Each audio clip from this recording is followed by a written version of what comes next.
I am outraged and distressed that the media and academia call Muhammad and Islam a religion when in fact it is a cult. The level of political correctness that permeates both of the media and academia is stifling and destroying people's ability to question, to debate, and to disagree about the subject of religion, ethnicity, race, color, etc. Can you comment, please? Political correctness has sunk the level of intellect, of inquiry, and of debate to the abyss of utter stupidity and cowardice. Our series does its best to correct this abject surrender, imbalance, and abdication of logic and morality. In the Oxford Dictionary, a cult is described as a system of veneration and devotion directed towards a particular figure or object, such as the cult of Stalin, Mao Zedong, and others. Religion, on the other hand, is the ideas, rituals, and institutions that bind a certain community or even a group of communities, creating a distinctive tradition and belief system in worshipping a superhuman controlling power, especially a personal god or gods. Let us now look at just a few references as they are recorded in the Quran and Hadith. Al-Baqarah 2.119. Verily, we have sent thee in truth as a bearer of glad tidings and a warner, Nadhira. Al-Imran 3.132. And obey Allah and the Apostle, that you may obtain mercy.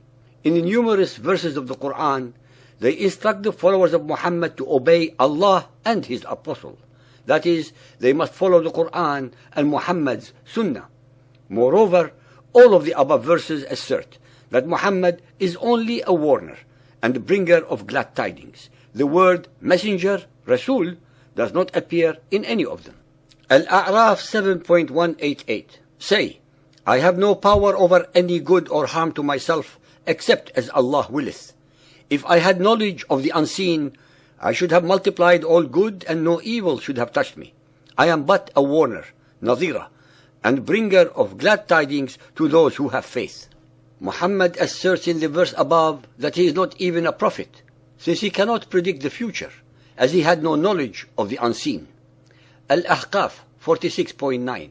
Say, I am no bringer of new-fangled doctrine among the apostles, nor do I know what will be done with me or with you. I follow but that which is revealed to me by inspiration. I am but a warner, Nadhira, open and clear. This verse is among one of the most important in the Quran, since Muhammad is asserting that he is not bringing a new religion.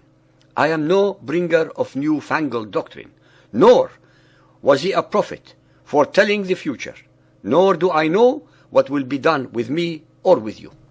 I would like our listeners to be aware that almost every verse above was allegedly revealed to Muhammad during his Meccan conciliatory period, even if some of the verses appear mixed among the Medina ones, as repeatedly and erroneously happened during the compilation of the Quran. Most of these verses were subsequently abrogated, that is, overturned or overruled by several of the later ones from the Medina period. Al-Ahzab 33.21. You have indeed a noble paradigm in the Apostle of Allah. A second translation reads, you have in Muhammad, the Messenger of Allah, a beautiful pattern of conduct for anyone to follow. A third reads, verily, in the Messenger of Allah you have a good example for him who looks unto Allah and the last days. A fourth reads, certainly you have in the Messenger of Allah an excellent prototype. A fifth says, you have indeed a noble paradigm, archetype, exemplar, standard, model or pattern to follow in Allah's Apostle. 33.36. No Muslim has any choice after Allah and his Apostle have decided a matter. It was during Muhammad's Medina period that he started associating himself equally with Allah, with an unending number of Allah and his Apostle mantra. Sahih al-Bukhari Hadith 8.689, narrated by Sa'id bin Ubad al-Ansari, that he consulted the Prophet about a vow that had been made by his mother who died without fulfilling it. The Prophet gave his verdict that he should fulfill it on her behalf. The verdict became Sunnah, that is, the Prophet's tradition. Muwatta 46.3. Muhammad said in his last sermon, I leave with you the Quran and my Sunnah.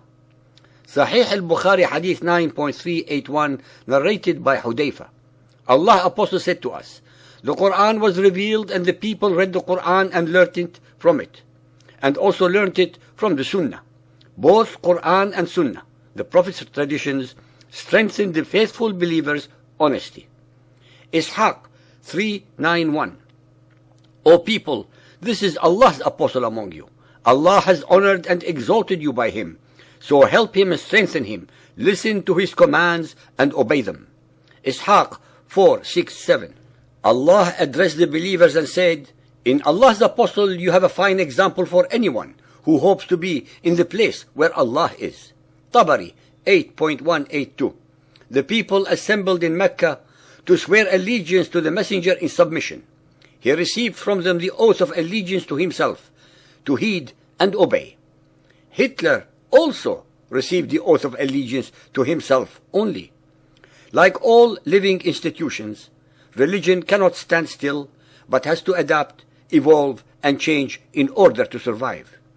Since the Quran and the Hadith instruct his male followers to emulate Muhammad's deeds, behavior, and thought, as the ultimate manifestation of the perfect man, Muhammadan Islam is not a religion, but definitely the cult of Muhammad.